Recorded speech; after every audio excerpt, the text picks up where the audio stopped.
Bore da flwyddyn 9. Eisteddwch yn dawel, rhowch eich bagiau dan y bwrdd. Pwy sy'n absennol heddiw? Ellie, sir. Ellie is absennol because she's in a Martha Peldroid. Diolch, Amelia. Pawb yn barod?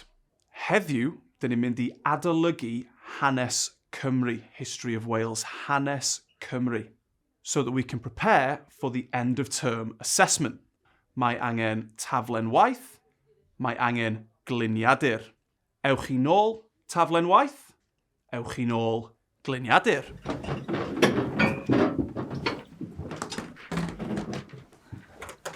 Gweithiwch mewn parau. Darllenwch the first paragraph on the taflen waith about Owain Glyndŵr. Dyn ni'n mynd I drafod mewn parau. Can you put the events of Owain Glyndŵr's life in chronological order? You've got 10 munud. 10 munud.